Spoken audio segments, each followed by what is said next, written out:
સુરેન્દ્રનગરમાં આધાર કાર્ડ કઢાવવા માટે લોકો લાઇનમાં ઊભા છે। વહેલી સવારથી જ લોકો લાઇનમાં ઊભા છે। લીંબડીમાં આધાર કાર્ડ કઢાવવા માટે લાંબી કતાર જોવા મળી છે।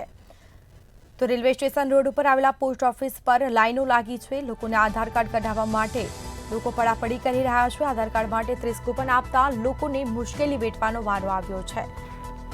તો એક જ સેન્ટર હોવાથી લોકોને મુશ્કેલી વેઠવાનો વારો આવ્યો। 30 માંથી 25 લોકોને કૂપન મળતી હોવાનો પણ લોકોએ આક્ષેપ કર્યો છે।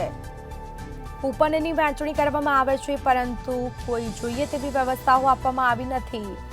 30 માંથી 25 લોકોને કૂપન મળતી હોવાનો લોકોએ આક્ષેપ કર્યો છે। એક જ સેન્ટર હોવાથી લોકોને પારાવાર મુશ્કેલી વેઠવી પડી છે। વધુ વિગતો સાથે સંવાદદાતા સચિન પીઠવા ફોન લાઈન પર જોડાયા છે। જી, સુરેન્દ્રનગરના લીંબડીમાં આધાર કાર્ડ કઢાવવા માટે લાઈન લાગી છે। વહેલી સવારથી લોકો લાઈનમાં ઊભા છે। તંત્ર દ્વારા કોઈ વ્યવસ્થાઓ કરવામાં આવી નથી, શું વિગત?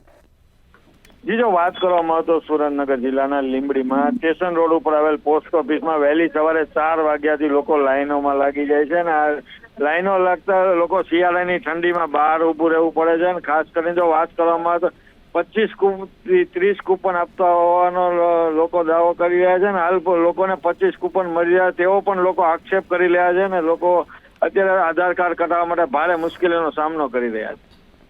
જી, બિલકુલથી તમામ જાણકારી આપવા બદલ આપનો આભાર।